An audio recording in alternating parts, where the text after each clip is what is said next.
Detail చూద్దాం. ఆడపిల్ల అర్ధరాత్రి ఒంటరిగా తిరిగినాడే అసలైన స్వాతంత్ర్యం అన్నాడు గాంధీ మహాత్ముడు. అర్ధరాత్రి సంగతలా పక్కన పెడితే కనీసం పట్టపగలైనా స్వతంత్రంగా తిరిగే పరిస్థితి కనిపించడం లేదు. వీధికో అత్యాచారం, ఇంటికో వేధింపు.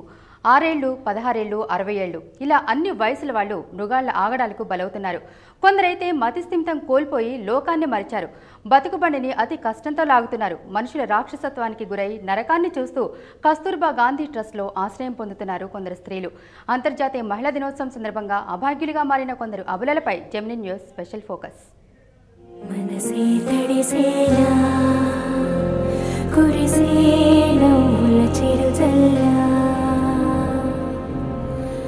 సమయం విరిసేరా విరిసే ఆశల హరివిల్లా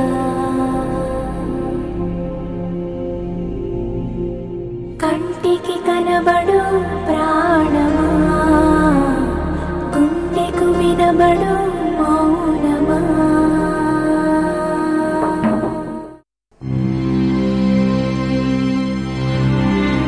ఎన్ని మహిళా దినోత్సవాలు జరుపుకున్నా ఏమున్నది గర్వకారణం? నిమిషానికో అత్యాచారం, గృహహింస. ఇదేనా 60 ఏళ్ల స్వాతంత్రంలో 100 ఏళ్ల మహిళా దినోత్సవాలలో స్త్రీలు సాధించింది? మహిళలకు రక్షణ కల్పిస్తున్నాం, స్వేచ్ఛ కల్పిస్తున్నాం అని ప్రభుత్వం ప్రగల్భాలు చెప్తూనే ఉంది. కొన్ని ఆశ్రమాలను కదిలిస్తే మహిళలు పడిన బాధ, ఘోష అర్థమవుతోంది. జెమిని న్యూస్ మహిళా దినోత్సవం సందర్భంగా ఈ విషయాలను మీ ముందుంచే ప్రయత్నం చేస్తోంది. ఆడపిల్ల అర్ధరాత్రి ఒంటరిగా తిరిగిన నాడే అసలైన స్వాతంత్ర్యం అన్నాడు గాంధీ మహాత్ముడు. అర్ధరాత్రి సంగతలా పక్కన పెడితే కనీసం పట్టపగలైనా స్వతంత్రంగా తిరిగే పరిస్థితి నేడు ఎక్కడా కనిపించడం లేదు. ఆడవాళ్లకి మంచి రోజులొచ్చాయి. గరిటె పట్టుకుని ఒంటింట్లోనే కాదు, ఆమడ దూరంలో ఉన్న ఆకాశంలో కూడా అడుగుపెట్టి తమ ప్రతిభను నిరూపించుకుంటున్నారు. కాని ఏం లాభం? వీధికో అత్యాచారం, ఇంటికో వేధింపు. 6 ఏళ్లు, 16 ఏళ్లు, 60 ఏళ్లు ఇలా అన్ని వయసుల వాళ్ళు మృగాళ్ల ఆగడాలకు బలవుతున్నారు. కొందరైతే మతిస్థిమితం కోల్పోయి లోకాన్నే మరచారు. బ్రతుకుబండిని అతి కష్టంతో లాగుతున్నారు. మనుషుల రాక్షసత్వానికి గురై నరకాన్ని చూస్తూ కస్తూర్బా గాంధీ ట్రస్ట్లో ఆశ్రయం పొందుతున్నారు కొందరు స్త్రీలు.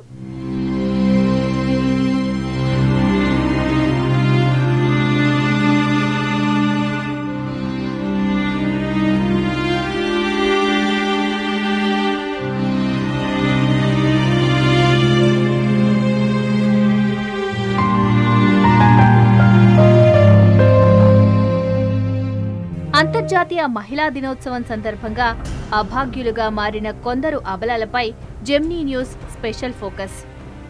మీరు చూస్తున్న ఈ ఆశ్రమం పేరు కస్తూర్బా గాంధీ రాష్ట్రీయ స్మారక ట్రస్ట్. హైదరాబాద్లోని హైదర్ షా గేట్లో గత 60 ఏళ్లుగా మానసిక రోగులకు ఆశ్రయం కల్పిస్తోంది. ఈ ట్రస్ట్ కేవలం మహిళలకు మాత్రమే. ఈ ఆశ్రమ గూటికి వచ్చి చేరిన ఒక్కో మహిళది ఒక్కో దీనగాథ. మతిస్థిమితం కోల్పోయి పసిపిల్లల్లా బతుకుబండిని సాగిస్తున్న వీరి బాధలు వర్ణనాతీతం. మానసిక స్థితి సరిగా లేని ఈ మహిళల వ్యధలు వింటే మనసున్న ప్రతి ఒక్క మనిషి కన్నీరు పెట్టుకోవాల్సిందే.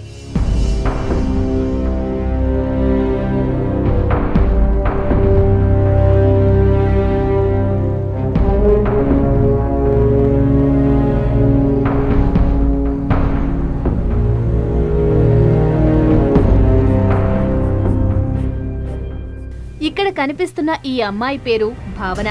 ఈమెను చూస్తే కనీసం 10వ తరగతి అయినా చదివిందా అనిపిస్తుంది. కానీ ఈ అమ్మాయి ఏం చదివిందో తెలిస్తే అందరూ అవాక్కవుతారు.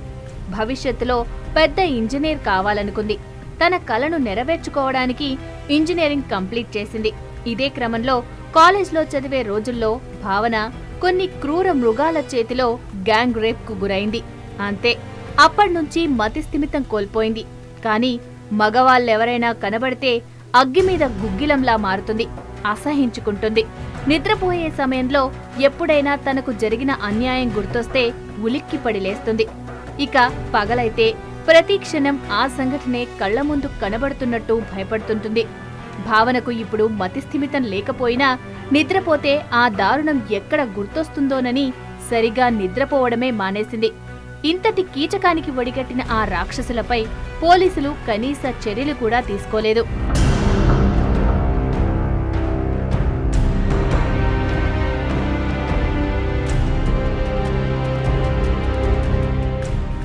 బెంగాల్ వాసి అయిన ఈమె పేరు మొయినా.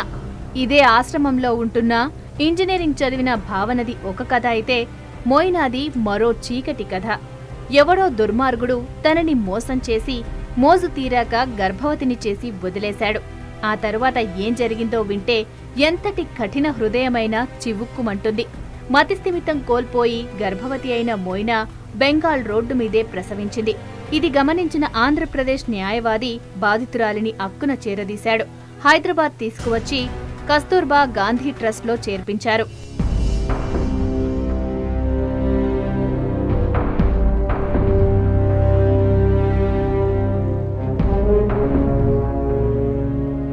తనకు జన్మించిన ఆడపిల్లను ట్రస్ట్ వారు శిశు విహార్కు అప్పగించారు.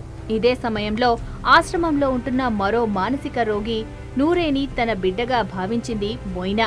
తను మాట్లాడే భాష ఎవ్వరికీ అర్థం కాదు. ఎవరితో అయినా మాట్లాడదామంటే తన భాష ఇక్కడున్న వాళ్ళెవ్వరికీ రాదు. దీంతో మొయినా తన పనిలో తాను నిమగ్నమైపోతుంది.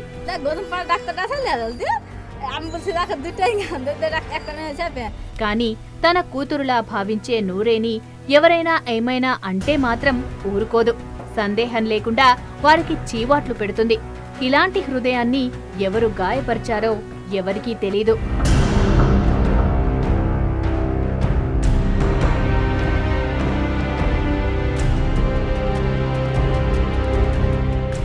ఇదిగో ఇక్కడ బ్లాక్ డ్రెస్ వేసుకుని అటూ ఇటూ దిక్కులు చూస్తూ ఎక్కడికెళ్లాలో తెలియని అయోమయ స్థితిలో ఉన్న ఈ అమ్మాయి పేరు శివలీల.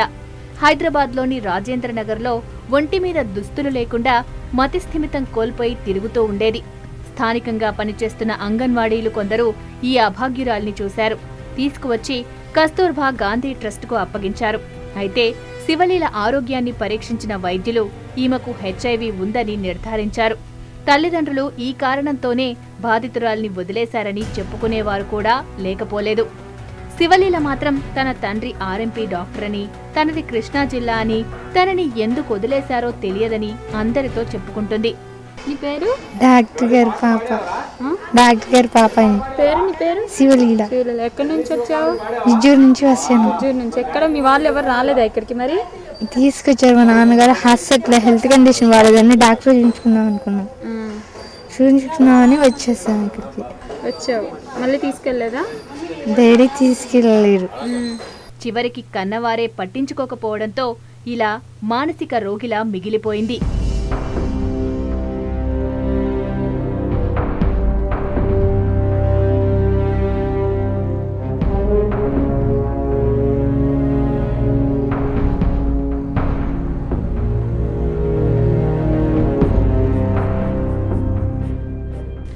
ఎప్పుడూ చిరునవ్వులు చిందించే ఈ మహిళ పేరు రాజ్యలక్ష్మి శర్మ. కస్తూర్బా ట్రస్ట్లో ఉండేవారంతా ఈ రాజ్యలక్ష్మిని గడ్డప్ప అని పిలుస్తారు. ఈమె కూడా ఎక్కడ్నుంచొచ్చిందో ఎవరికీ తెలీదు. మతిస్థిమితం కోల్పోయి నా అని చెప్పుకునే వాళ్లు లేని అనాథల చివరికి ఈ గూటికి వచ్చి చేరింది. గత 4 ఏళ్లుగా గుడ్డప్ప నిద్రపోలేదట. ఎప్పుడూ ఈ కిటికీలో కూర్చుని ఏదో ఆలోచిస్తూ ఉంటుంది. లక్ష్మి తిరిగి మామూలు మనిషి అయితే తప్ప ఏ కారణంతో తాను ఈ పరిస్థితిలో ఉండాల్సొచ్చిందో తెలీదు.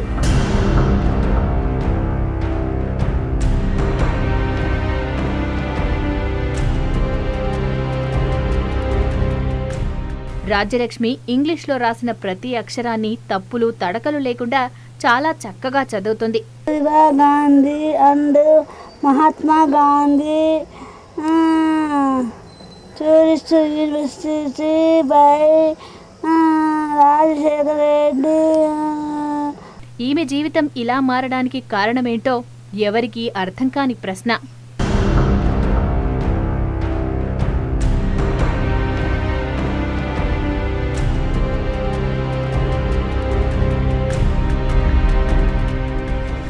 ఎక్కడో లక్నోలో కామాంధుడికి బలైపోయిన ఈ మహిళ పేరు సుజాత. ఈమె అసలు పేరు గోవిందమ్మ. అయోమయ పరిస్థితుల్లో ఓ బిడ్డకు తల్లైంది. అనంతరం మతిస్థిమితం కోల్పోయిన గోవిందమ్మను కస్తూర్బా గాంధీ ట్రస్ట్ ఆదరించి చేరదీసింది. అనాథగా మారిన తనకు ఆశ్రయాన్ని కల్పించింది. బాధితురాలు మాత్రం ఏవేవో ఆలోచనలతో కాలం గడిపేస్తుంది. ఇదిలా ఉంటే తనది విజయవాడ అని, ఎవరో తనని ఇక్కడికి తీసుకొచ్చారని చెప్తోంది. పేరమ్మా?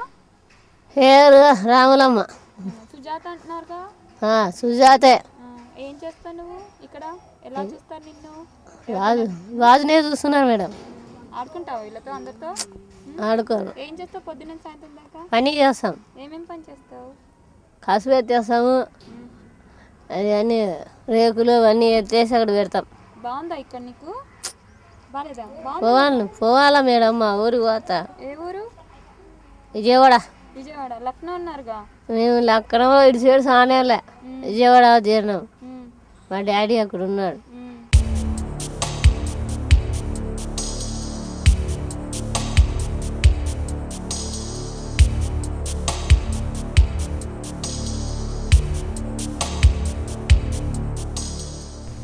కనిపించే స్తంభం దగ్గర కూర్చుని దీర్ఘంగా ఎక్కడో ఆలోచిస్తున్న ఈమె పేరు రాధ. అందరిలానే ఈమెది ఓ వ్యధ, ఎవరూ తీర్చలేని బాధ. కన్నడ, హిందీ భాషలు మాట్లాడగలదు. ఇక రాధ కథలోకి వెళితే ఎక్కడ్నుంచో ఇక్కడికి రావడానికి కారణం హెచ్ఐవి. ఈ విషయాన్ని తెలుసుకున్న కుటుంబ సభ్యులు బాధితురాల్ని వదిలేశారు. దీంతో ఆమె మతిస్థిమితం కోల్పోయింది. ఈ పేరేంటి? రాధ. ఏం చదువుకున్నావు? లేదంటే ఏం లేదు. ఏం చేస్తుంటావు? బిర్యానీ. బిర్యానీ చేస్తావా? తింటావా? మాకు పెడతావా అందరికీ?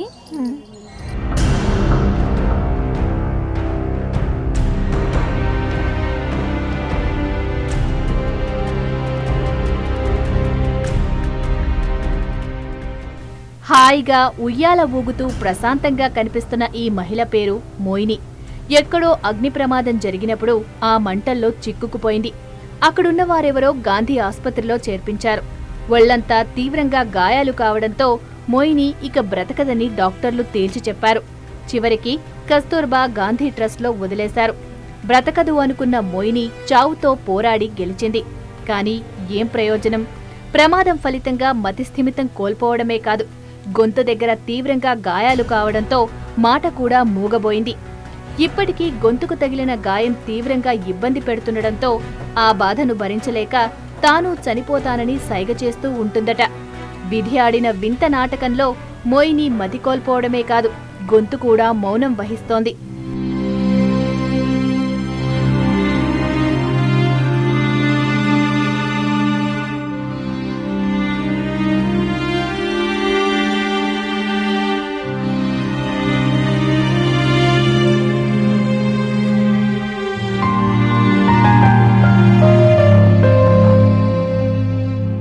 కామంతో కళ్లు మూసుకుపోయిన రాక్షసుల చేతిలో బలైపోయిన మహిళలు ఈ ఆశ్రమంలో ఎందరో ఉన్నారు. జయశ్రీ, జ్యోతి, శబానా వీరంతా మానసికంగా కృంగిపోయి ఈ లోకంతో సంబంధం లేకుండా బ్రతుకుతున్నారు. ఈ మహిళలపై జరిగిన ఘోరాలకి కారణమైన వారిపై అధికారులు చర్యలు తీసుకున్నారో లేదో వారికే తెలియాలి.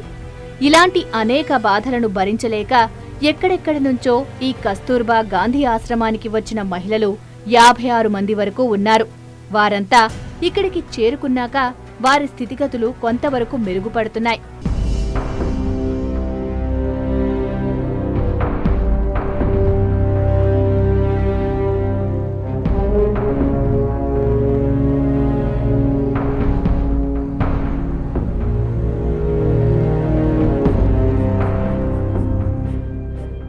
ఈ సంస్థ సభ్యులు వారందరినీ ఎప్పటికప్పుడు కంటికి రెప్పలా కాపాడుతున్నారు.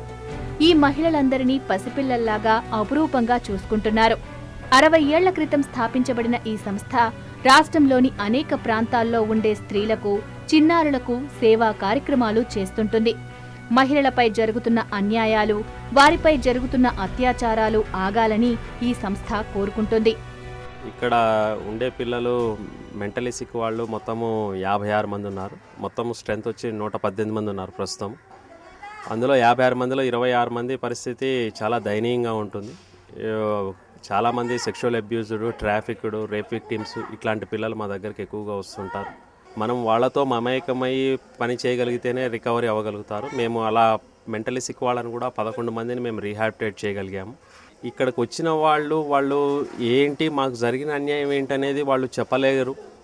అట్లాంటి వాళ్ళు బయట తిరుగుతున్న ఇప్పుడు ఏదో రకంగా ఒక మగవాడి చేతిలోనో ఏదో రకంగా మోసగించబడ్డ వాళ్ళు, అది కుటుంబ సభ్యులే కావచ్చు, ఒక మగవాడు లవరే కావచ్చు, మొగుడే కావచ్చు, ఎవరైనా కావచ్చు. కానీ ఇందులో వాళ్ళకి ఎటువంటి శిక్షలు ఇంతవరకు అమలు కాలేదు.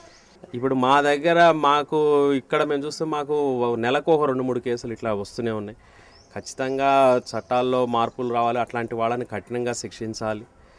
ఎందుకంటే ఇట్లా చేస్తే అన్నా బయట మిగిలిన వాళ్ళకి ఇట్లాంటి పిల్లలు మాకు రాకుండా ఎక్కువ మందికి మంచిగా జరుగుతుందని ఆశిస్తున్నాను నేను.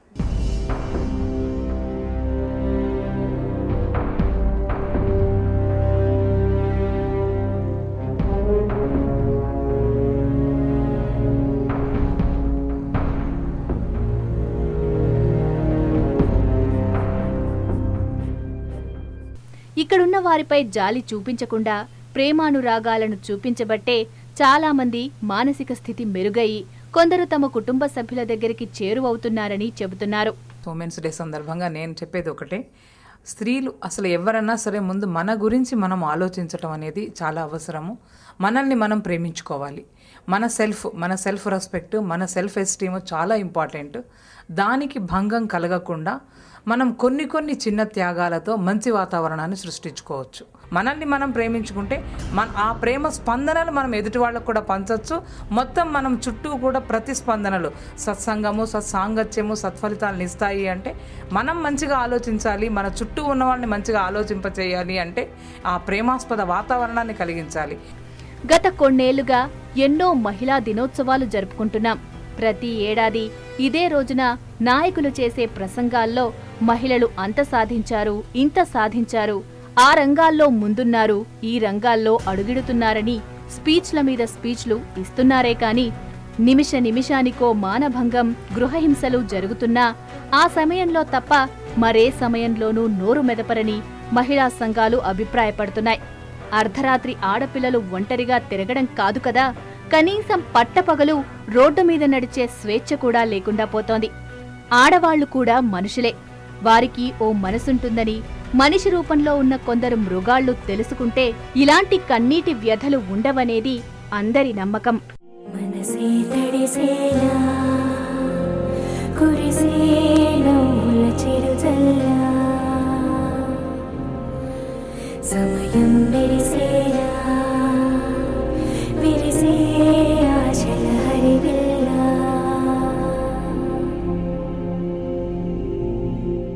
కంటికి కనబడు ప్రాణమా గుండెకు వినబడు మౌనమా. 100 ఏళ్ల మహిళా దినోత్సవాల్లో ఇది కేవలం ఒక మచ్చుక మాత్రమే. ఇలాంటివి మన దేశంలో కోకొల్లలు. మహిళలకు నిజంగా రక్షణ ఉందని ఈ పరిస్థితి చూస్తే మీకు అర్థమవుతుందా? సాధ్యమే కాదు. మన దేశంలో చట్టాలు ఎన్ని వచ్చినా అవి అమలుకు నోచుకోవు. అలాగే స్త్రీలకు రక్షణ సాధ్యం కాదు.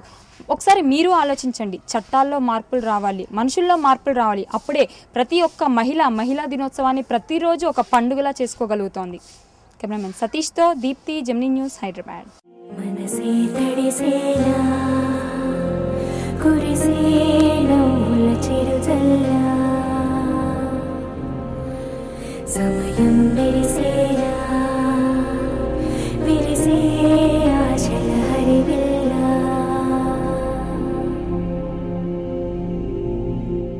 కంటికి కనబడు ప్రాణమా గుండెకు వినబడు